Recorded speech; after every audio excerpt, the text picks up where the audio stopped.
Tayo po yumuko at manalangin. Aming Diyos na makapangyarihan sa lahat, maraming salamat po Panginoon. Una po sa lahat, ang kaligtasan at biyaya na iyong pinagkaloob sa amin. Lalong-lalo na po na nagdanak ang dugo ni Jesucristo para matubos ang amin lahat ng mga kasalanan. Kaya lubos kami Panginoon nagpapasalamat sa inyo sapagkat kami po ay walang karapatan na pumasok sa inyong kaharian. Subalit kayo po ay nahabag at binigyan ng pagkataon upang mapakinggan ang inyong salita. Naging mga anak ng Diyos. Noon kami ay nabubuhay ayon sa aming kagustuhan, ayon sa aming kalooban.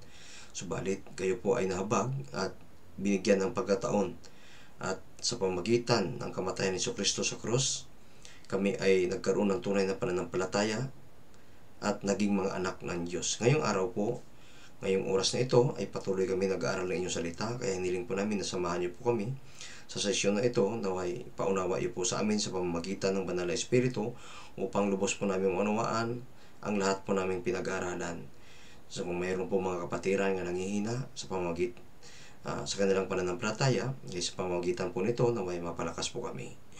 Kaya hiniling po namin Panginoon at dinadalangin ang lahat ng ito sa pangalan ng inyong anak, si Jesucristo. Amen. Maraming salamat po sa pagkataong ito upang muli ako makapaghayag po ng mensahe. So dito po ang ating pamagat ay Jonas and Nineveh People Repentance. So una po, babasahin ko dito sa Bible verse na ito. Dito po sa aklat ng Jonas chapter 1 verse 1 hanggang 3. So babasahin ko po dito, tingnan nyo na lang po sa ating scripts.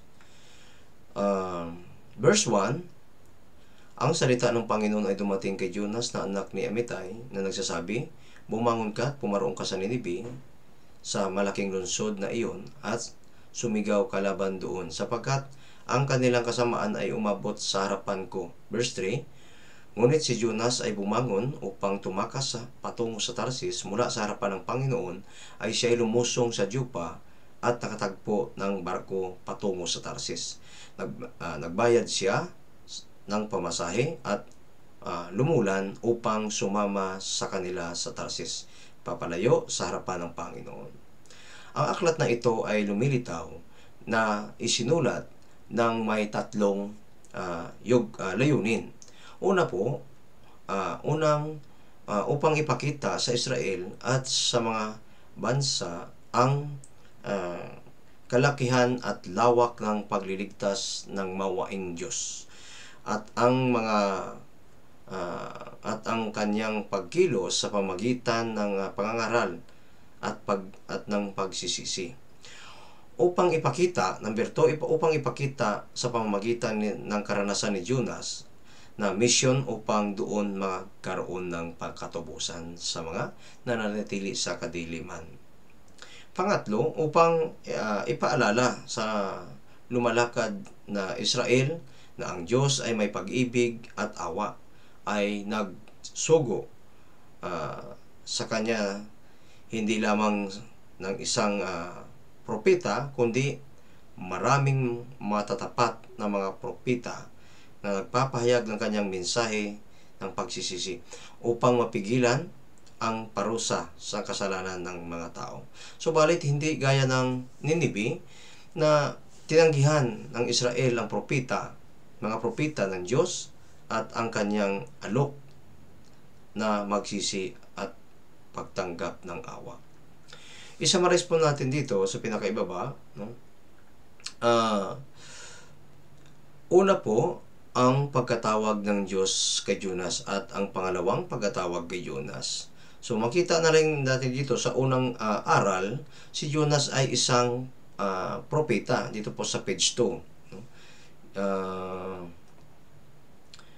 Dito sa page 2, makita po natin dito, si Jonas ay isang propeta ng Diyos na gumawa at tumutulong sa bandang North Israel. Subalit, sa isang araw ay dumating ang salita ng Diyos upang siya'y suguin sa lugar ng Nineveh upang ipangaral ang magandang balita ng Diyos.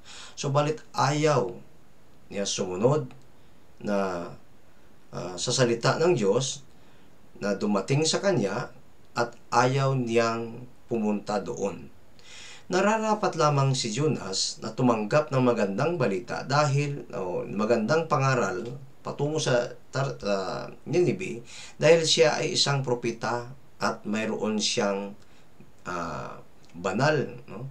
Mayroon siyang banal na ministry na tinanggap na dapat niyang sundin ang Diyos. Ngunit kagaya ng nabasa natin sa chapter 1, siya ay sumuway sa Diyos.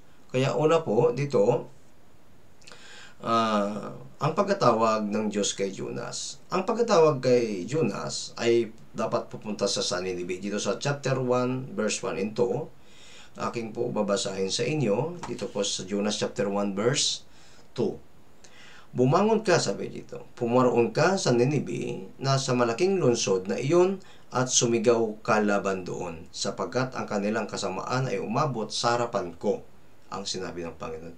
At sa verse 2 na ito, kung makikita ho natin na ang pagtalikod ni Jonas sa banal na minisyon ng Diyos at siya ay tumakas tungo sa tumakas. No? Kaso, walang makakatakas sa harapan ng Panginoon. Ang Diyos ay naroon kahit sa ang sulok ng mundo. No? At gaya ng siya ay tumakas, inutusan ng Diyos ang malaking unos upang siya'y sundan at pabalikin. Kaya ang aklat ng unang hari at ikalawang hari, ito ang kasaysayan ng Israel. Ang pangalan ni Jonas ay nakasulat sa mga salinlahi ni Israel. Kaya tingnan natin dito sa ikalawang hari, chapter 14, verse 25. Makita ho, babasahin ko po sa inyo sa ikalawang hari, chapter 14, verse 25, kanyang ibinalik ang hangganan ng Israel mula sa pasukan ng Hamat hanggang sa dagat na Arabia. Ayon sa salita ng Panginoon, ang Diyos ng Israel na kanyang sinabi sa pamamagitan ng kanyang lingkod na si Propeta Jonas na anak ni Amitay na mula sa Gath-Hefer. Kaya nga, ang pangalan ni Jonas na nakasulat sa aklat ng kasaysayan ng Israel ay makita natin dito na ibig sabihin, kasama siya sa mga panahon ng mga hari, siya ay isang tunay na propeta ng Diyos na gumagawa ng banal na ministry. At kung anuman ang kanyang mga bagay na nagawa o nangyari sa kanya, kumbaga si Jesus Christ ay kinot niya ito na ipinapaliwanag. Din sa Matthew chapter 16 verse 4 na pinapaliwanag ni Jesus ang mga himala na nangyari sa panahon ni Jonas. At dito, inihambing ni Jesus sa kanyang sarili, ang kanyang sarili na si Jonas sa lahing masama at di tapat sa Diyos dahil sa mapagpanggap na mga tanda, no? Mapaghanap ng tanda, no? Sa Matthew chapter 12 verse 39 to 41. Kaya ang istorya ni Jonah ay napakagandang paliwanag, no? Patungkol sa pagsuway. Kagaya din naman sa mga Kristiyano. Alam na ang kalooban ng Diyos, subalit ayaw sundin o sumunod at gawin ang kanyang tinig. At sa harapan ng mga pagsuway ng Diyos, kanya pa rin pinanatili ang kanyang kabutihan. Kaya po, ang pagsuway ni Jonas ay napakagandang nagpapaliwanag sa mga Kristiyano na sa panahon ngayon o yung mga born-again Christian ngayon na pagsuway na kahit alam na ang kalooban ng Diyos pero mayroon pa rin talagang pagsuway. Dito sa letter B, ang pagsuway ni Jonas. Sa verse 3, sabi mo dito sa verse 3, babasahin ko po dito yung may silang guhit. Si Jonas ay bumangon upang tumakas patungo sa Tarsis mula sa harapan ng Panginoon. Okay? Sa verse 3 ito ay si Jonas ay bumangon upang tumakas patungo sa Tarsis mula sa harapan ng Panginoon. Noon, ang barkong iyon ay madalang lang na dumaong sa lugar na iyon. Madalang lang, maaring 3 months, 6 months. Pero subalit nung si Jonas ay tumakas sa harapan ng Panginoon, natapat, no? Natapat na sa kanya na nandoon. Iniisip niya na maaring pagkakataon ko ito na sumakay at makaalis at makatakas sa utos na ito. No? Kagaya rin ni Satanas na mayroong napakalaking plano na at humanap ng pagkakataon. Harap ng pagkakataon na wasakin tayong lahat. Ang Diyos ay para gabayan tayo sa tamang daan, sa tamang landas. Inihanda niya ang lahat. Gayon din naman si Satanas ay inihanda niya ang lahat upang wasakin naman tayo. Si Jonas ay isang propeta ng Diyos, subalit umiiwas sa utos ng Diyos at sumakay sa barko at pinakamalalim na bahagi na barko siya ay nagpahinga at natulog ng mahimbing. Minsan din naman ay humahanap din tayo ng mga ganitong humaharap din tayo sa mga ganitong sitwasyon. Kahit na alam natin ang banal na kalooban ng Diyos at banal na kalooban ng misyon ng Diyos, subalit minsan ay binabaliwala natin ito at kinakalimutan ang ministeryong ipinagkatiwala sa atin. No? At ang mga gawaing banal ay hindi inaalala ang mga ito. O pagkaganon, ano ang gawin ng Diyos sa atin? Sa aklat ng Lucas, mayroon pong magpapaliwanag. Lucas chapter 12 verse 47. Sabi dito, at ang aliping iyon na nakakaalam ng kalooban ng kanyang Panginoon, ngunit hindi naghanda at hindi ginawa ang ayon sa kalooban niya ito, kaloobang ito, ay papaluin ng marami. Papaluin ng marami. Kaya, dapat tayong maraming matutunan sa mga bagay na ito upang makapaghanda tayo ng kanyang ikalawang pagdating. Hindi sa mga mapanghusga na mga bagay-bagay. Alam natin na ang banal ng plano ng Diyos at ang kanyang kalooban ang magligtas ng mga tao, subalit kailangan natin ang magsakripisyo. Halimbawa, sa akin, paano ako naligtas dahil sa maraming mga sakripisyo.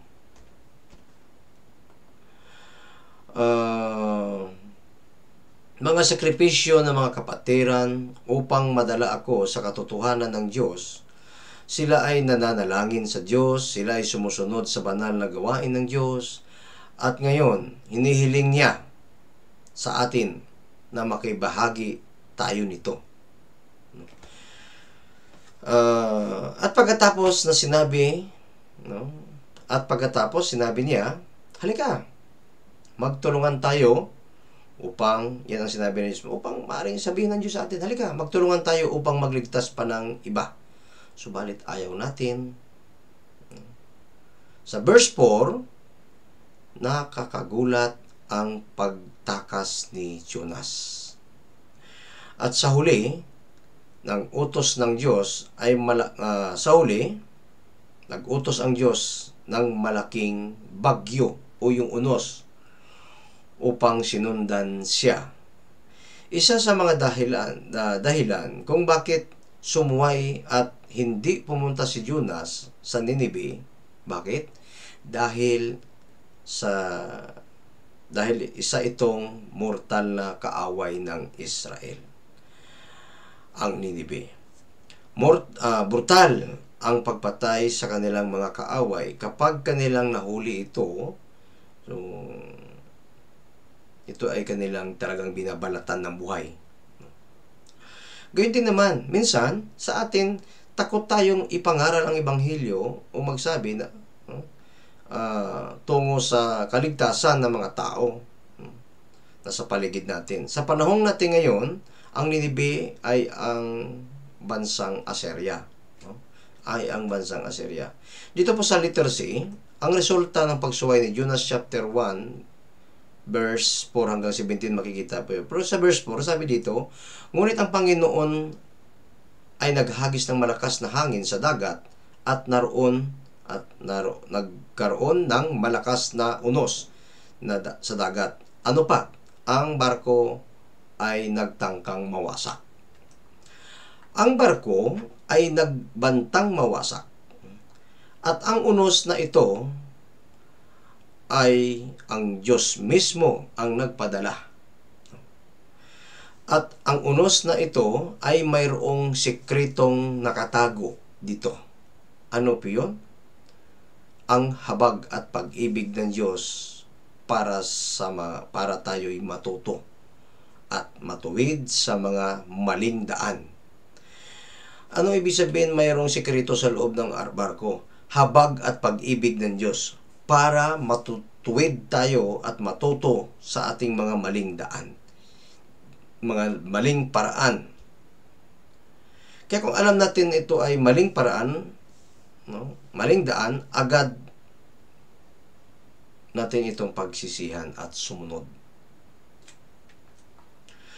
Ano ang gusto natin, gusto ninyo, pamalo o pag-ibig? Sabi dito sa 1 Corinthians chapter 4, verse 21, anong ibig ninyo, darating ba ako sa inyo na may pamalo o may pag-ibig sa espiritu ng kaamuan? Kung patuloy tayong pinapalo o dinidisiplina ng Diyos, ibig sabihin, matigas talaga ang ulo. Ang dapat nating magpalaging marinig sa Diyos, sa salita ng Diyos, ay mamuhay na may pag-ibig. Sa Jonas chapter 1, verse 9 to 10, babasahin ko po sa aklatang Jonas chapter 1, verse 9 to 10. Check po sa Biblia. Kanyang sinabi sa kanila, ako'y isang Hebreo. Nung nagkaroon na po nagkagulo. Ako'y may takot sa Panginoon Diyos, Diyos ng langit, na gumawa ng dagat at tuyong lupain. Verse 10, nang magagayoy, lubhang natakot ang mga tao at sinabi sa kanya, ano itong iyong ginawa?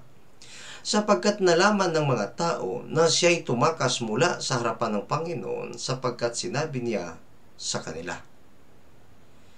Sa nangyaring ito, sa verse 9 to 10, sinisi siya ng mga tao o yung mga hintil. Anong sinabi? Sinabi dito, minsan, kung ang ating Christian life ay hindi maayos, masisisi tayo ng mga hintil. At sisisihin ng mga hintil ang Diyos dahil sa atin. Paano kaya kung kinuha natin ang mga bagay na para sa kaluwalhatian ng Diyos? Ano kaya ang mangyayari sa atin? Ano kaya ang mangyayari sa atin? Dito sa Proverbs chapter 3 verse 3 to 4, sa may guhit, sa may 4 po, sa may verse 4, sa gayoy ay makakatagpo ka ng lingap at mabuting pangalan sa paningin ng Diyos. Sa paningin ng Diyos at ng tao. Sa verse 3, huwag mong hayaan. Iwan ka ng kabaitan o katotohanan. Itali mo ang mga ito sa palibot ng inyong liig at isulat mo sa iyong puso. Ibig sabihin, pag pagkatanggap po tayo ng mensahe o salita ng Diyos, dapat natin ito panghawakan at pananatilihin. Itali ang mga ito sa palibot ng inyong liig.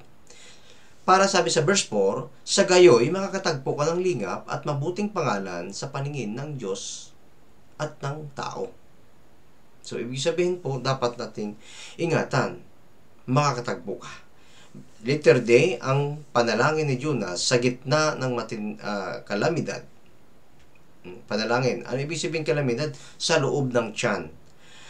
At sa pamagitan ng unos na ito, nagawa niyang makapanalangin sa loob ng malaking isda na nagsimulang manalangin si Jonas. Nagsimulang manalangin si Jonas. Ibig sabihin po, kailan lamang tumatawag ang tao sa Diyos? Doon po sa dumarating ang kapigatian at kahirapan. Sa loob ng tiyan ng isda, andoon ang pagdurusa ni Jonas. Kaya kung bakit siya tumawag sa Diyos. Kaya nga, kung makita ho natin dito sa verse chapter 2, verse 1 and 2, sinasabi po dito, no? Nang magkagayoy, nanalangin si Jonas sa Panginoon niyang Diyos mula sa tiyan ng isda at kanyang sinabi, tinatawagan ko ang Panginoon mula sa aking pagdalamhati at siya'y sumagot sa akin mula sa tiyan ng Sheol. Ako'y sumigaw at inyong dininig ang aking tinig. Kaya po, pagdating po sa verse 9, ngunit ako'y nag-alay sa iyo ng may tinig ng pasasalamat. Aking tutuparin ang aking panata. Ipinanata ang pagliligtas ay mula sa Panginoon. Kaya sa pamamagitan ng pagkaranasan ito, sa loob ng tiyan ng isda, nagawa niyang maunawaan ang mga ito. Ang kahirapan at ang pagdurusa ay hindi naman ito palaging nangyayari. Sa pamamagitan ng bagyong ito o ang unos na ito ay na-realize niya at naunawaan niya ang salita ng Diyos. Kaya sabi dito sa awit 119 verse 67, bago ako nadalamhati ay naligaw ako, ngunit ngayon tinupad ko ang salita mo. Sinasabi dito, bago magkaroon ng kahirapan at pagdalamhati, ako'y naligaw. Ang pagdalamhati gaya ng unos. Gaya ng, dahil sa mga bagay na ito, ay nagawa niyang maunawaan ang salita ng Diyos at nagbibigay ito ng lakas. Upang sundin ang kanyang mga salita, kung walang pagdurusa at kahirapan sa buhay, hindi natin maunawaan kung ano ang ibig sabihin ng buhay Kristiyano. Letter B, ang pagligtas ni Jonas mula sa isda.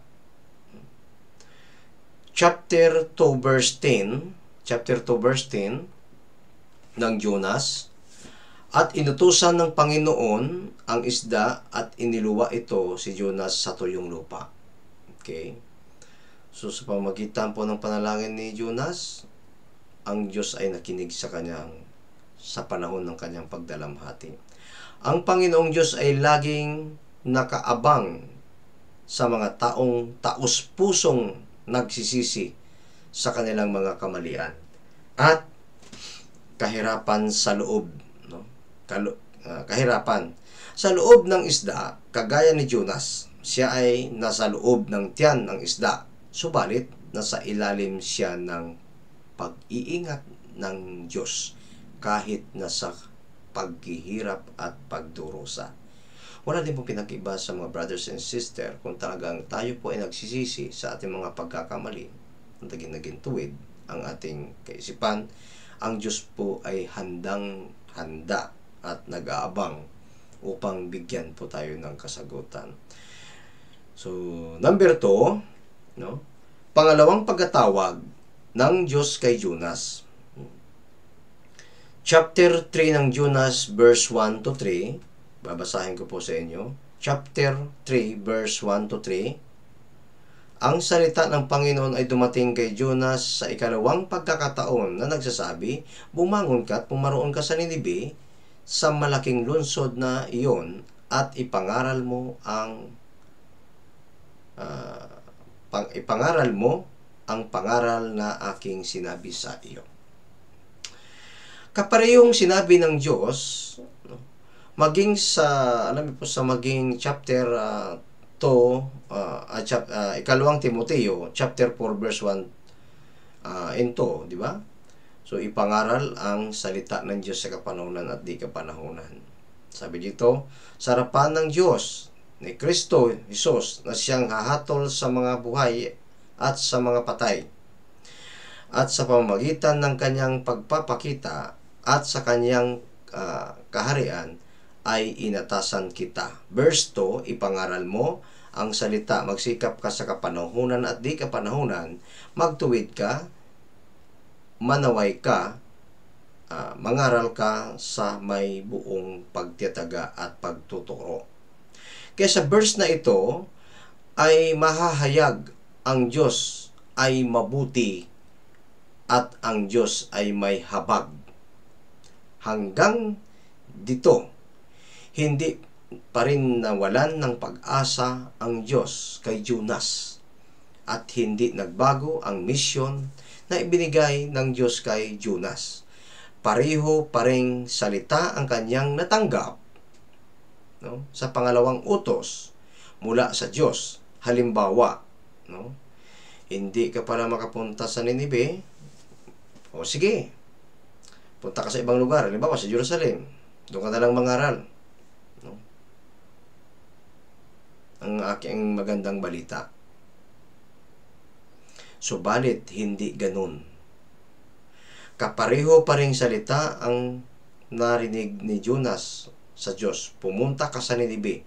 Gusto ng Diyos na ang lahat ng tao ay maligtas sa lugar ng Ninibe. Dahil yun ang kinakailangan. 1 Timothy chapter 2 verse 4 na nagnanais ng lahat ng tao ay maligtas at makarating sa pagkakilala sa katotohanan. Dito natin makikita na ang sinabi ng Diyos, bumangon ka, pumaroon ka, at mangaral ka, at makikita pa rin natin dito, gusto pa rin ng Diyos na ituloy ang kanyang kaparihong misyon na ibinigay sa Kanya. Minsan tayo ay nabalisa sa mga kaparihong instruction o distraction na ito. No? Kaparihong distraction na ito sa ating buhay Kristiyano na pagtuturo na ibigay sa atin ng Diyos. Kung alam ng Diyos na hindi natin kaya gawin ang misyon, ay siya ay maghanda ng ibang plano. Kung hindi natin kaya, maghahanda siya ng plan B. No? Subalit sa ikalawang pagkakataon, ibinigay pa rin ng Diyos sa kanya kaparihong plano. Alam ng Diyos na kayang-kaya niyang gawin iyon. Kaya kung bakit yun ay pinagpatuloy at parehong utos ang binigay ng Diyos sa kanya. Ganon din po sa atin. Alam ng Diyos na kaya natin. Kaso ang problema, kapag dumating sa punto ang pag-alinlangan, no, pagdududa, yun po ang problema. Pumapasok na po yung panghihina na para bang hindi natin kaya. Dito po sa Jonas chapter 3 verse 3, makita natin dito ang masinuring misyon ni Jonas, no, sa ikalawang pagkakataon. Sa gayo bumangon si Jonas at pumunta sa Ninibe ayon sa salita ng Panginoon sa Ninibe, at isang napakalaking lungsod na 3 araw na bagtasin ang luwang. Okay. Sa verse 3 na ito, bumangon si Jonas, sumunod sa Panginoon. Wala siyang idea kung ano ang gawin, kundi ang dapat niyang gawin ay sumunod lamang. Sumunod lamang. Wala siyang idea. Sa verse 4, nagpasimulang pumasok si Jonas sa lungsod na may isang araw na lakarin ang layo, at siya'y sumigaw. 40 araw pa at ang Ninibe ay mawawasak. At ang Ninibe ay mawawasak. Nangaral lamang siya ng isang araw.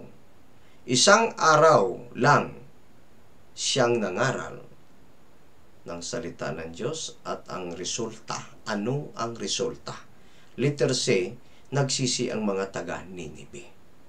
Nagsisi dahil sa pagsunod ni Jonas.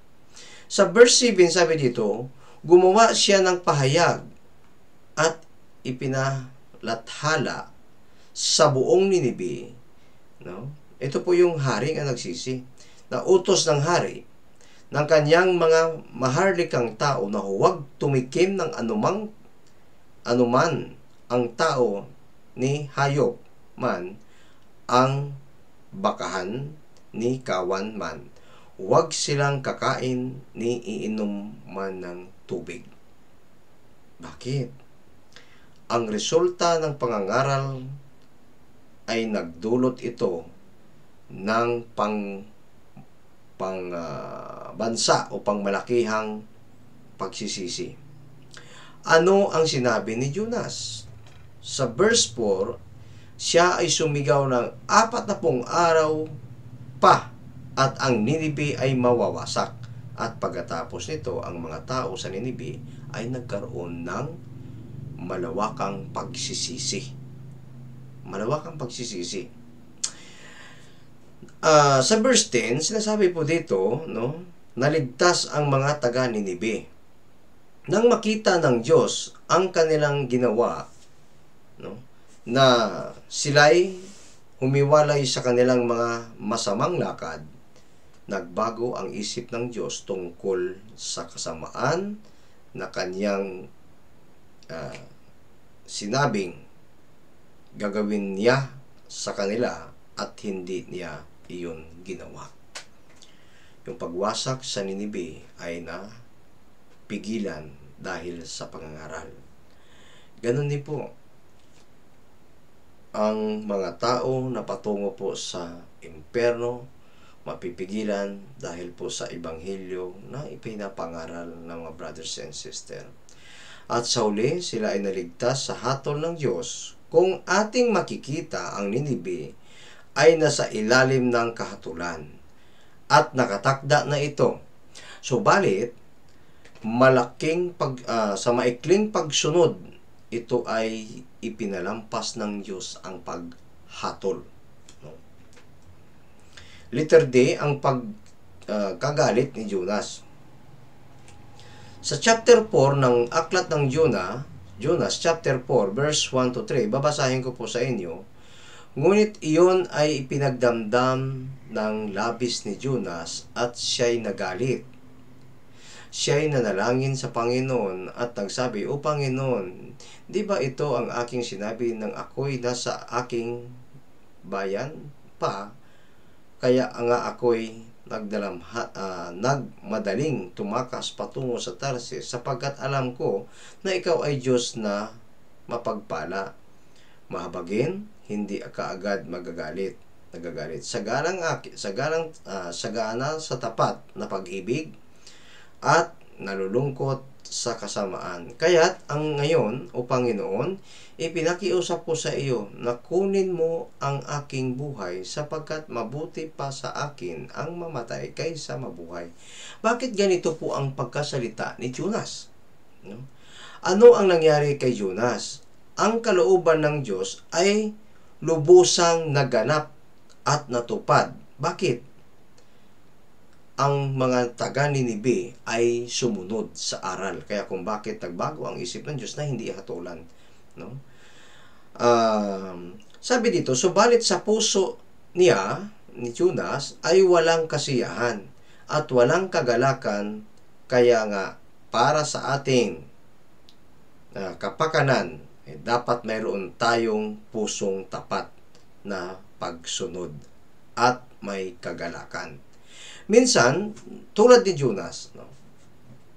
Ito ang kalakasang nangyayari sa atin. No? Minsan ito ang kadalasang nangyayari sa atin.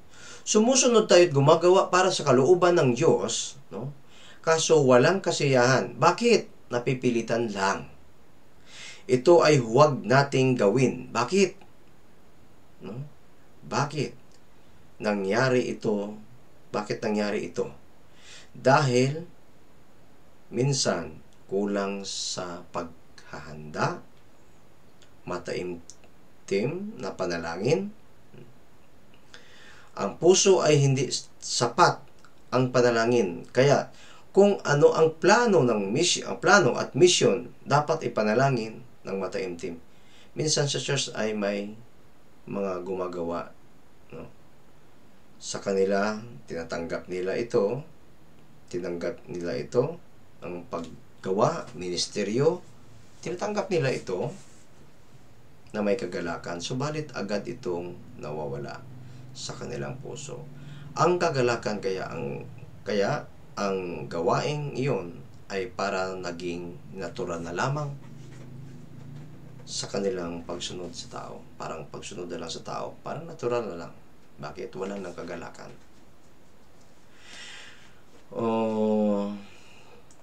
Dito sa page 7, sabi dito, kahit ginawa ni Jonas ang salita, sinunod ni Jonas ang salita ng Diyos, subalit walang kasiyahan at kagalakan sa kanyang puso, walang biyaya. Dahil sa verse 4, chapter 4, verse 1, bakit walang biyaya? Dahil nagreklamo siya sa kanyang puso. Nagdamdam at nagalit. Sa verse 5, gusto niyang makita ang pagkawasak ng Ninibe. Nangaral siya sa magandang balita upang magsisi ang mga taga-Ninibe. So, iyon ay napigilan ng Diyos. Pero nagdamdam siya, bakit hindi daw itinuloy ng Diyos ang pagkawasak ng Ninibe? Gusto niya makita. Subalit, hindi ganon ang kalooban ng Diyos. Dito sa Jonas chapter 4, verse 6, no? Ang pagsuway at aral kay Jonas. Ang aral. Sa verse 6, sabi dito, at naghanda ang Panginoong Diyos ng isang halaman at itaas ni Jonas upang naging lilim sa kanyang ulo upang iligtas siya sa kanyang masamang kalagayan. Sa gayoy tuwang-tuwa si Jonas dahil sa halaman. Ano pong ibig sabihin? Dito natin makikita natin, hindi magawa ng Diyos na magalit kay Jonas. Gusto niyang ma-comfort si Jonas. Bakit? Dahil hindi ganon katibay. Bakit gusto niya i-comfort si Jonas? Dahil hindi ganon katibay ang pananampalataya ni Jonas. Kaya't hindi ibinigay ang salitang matigas na binibitawan ng Diyos para sa kay Jonas. Sapagkat mababa pa, mahina pa, hindi pa lubos na matatag ang kanyang pananampalataya. Naging masayahin si Jonas, no? Hindi dahil sa pagsisisi ng mga tao sa Ninibe. Naging masayahin siya hindi dahil doon sa nagsisi ng mga tao sa kanilang mga kasalanan sa pamagitan ng kanyang pangangaral, kundi sa sandaling pagtubo ng isang halaman at siya'y naliliman nito. Kaya sa bandang huli, sa verse 6, tuwang-tuwa siya dahil dito. No? Dahil sa halaman. Ano kaya ang ibig sabihin ito, no, sa atin? Tayo ba ay natutuwa at masisiyahan sa mga material na bagay, no, na ibinibigay sa atin kapag ginawa at sumunod tayo sa mga gawain ng Diyos na pinag-uutos niya sa atin? Si Jonas ay si Jonas, no, nasa kaparehong ganitong sitwasyon nito. No? Nasa parehong ganitong sitwasyon.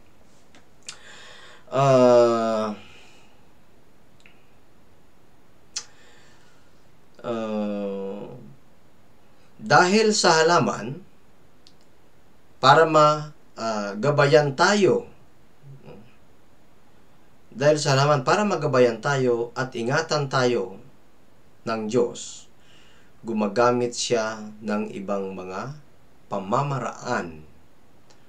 Ano ba ang mga bagay na ginagamit ng Diyos upang turuan si Jonas? Paano? Ginamit ng Diyos ang mga uod, ang mainit na araw, ang hangin at ang unos o ang bagyo at ang malaking isda. Yun ang inutusan ng Diyos upang tayo maturuan. Ito ang mga ginagamit, no,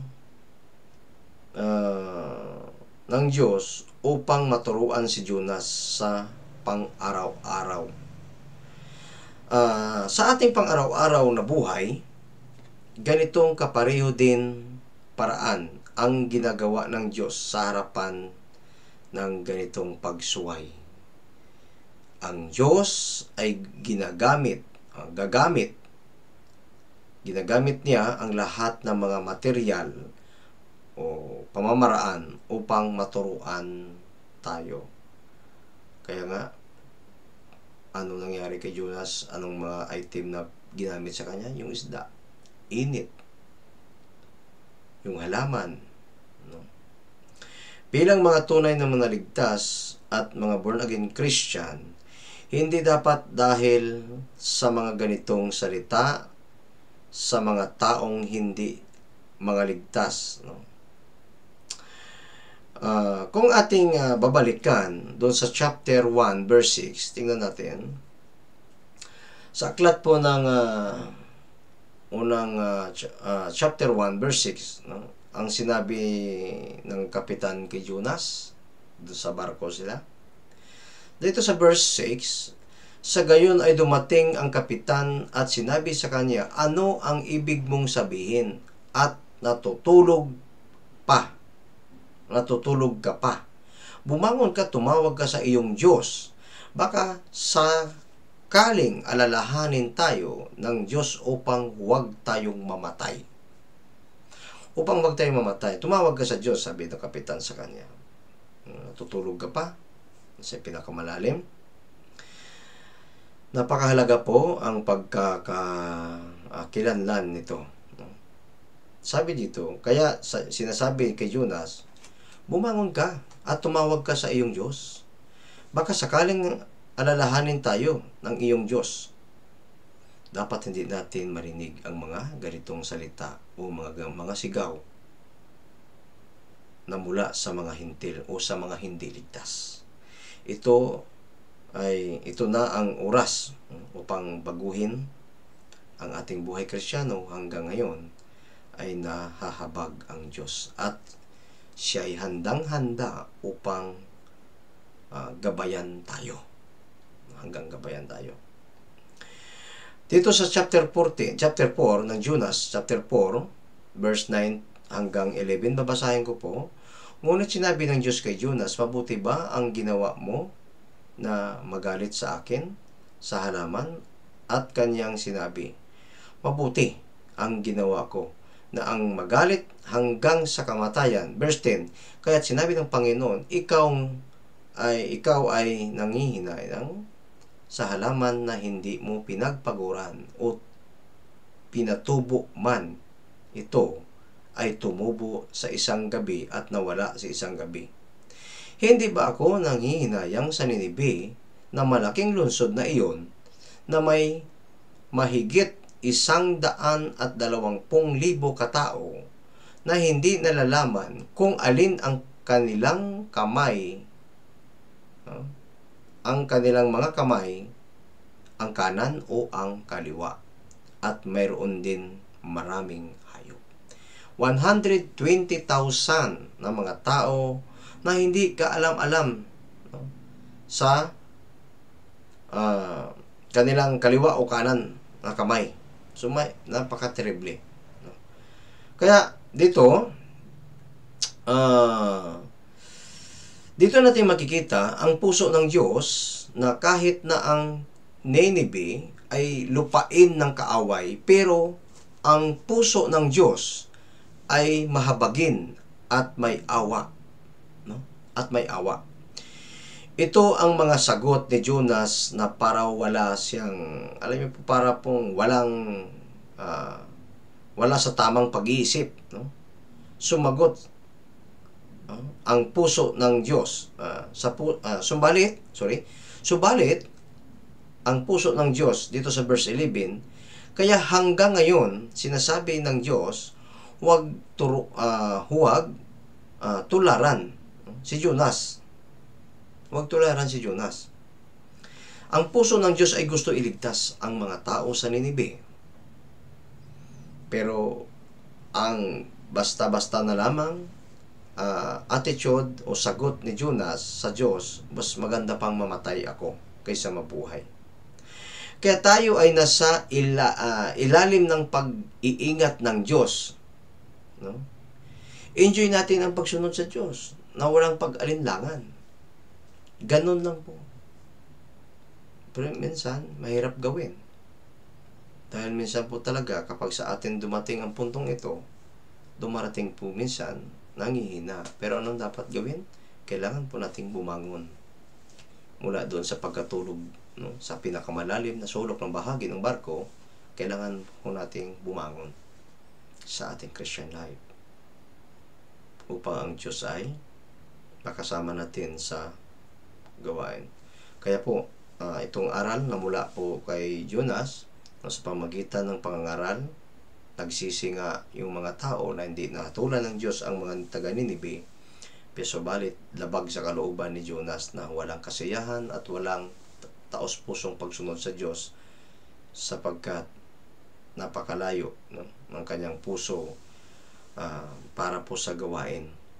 Kaya kumbaga dumarating sa punto minsan ay kung sa dumanas tayo ng mga malalaking problema tulad kay Jonas na sa loob ng isda, so doon pa lang tumatawag.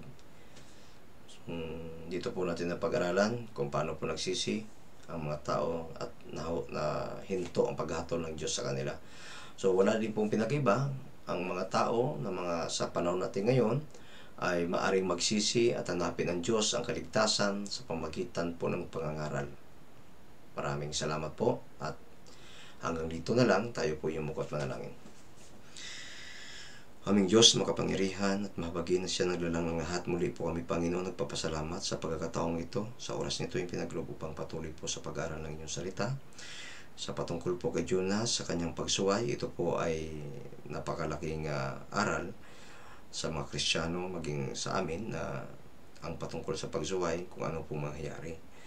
So, inihiling po namin, Panginoon, na huwag kaming maging pusong Jonas, ay ingatan niyo po kami na magawa po namin ang inyong kalooban. Bigyan niyo kaming pusong may pagnanais at sumunod.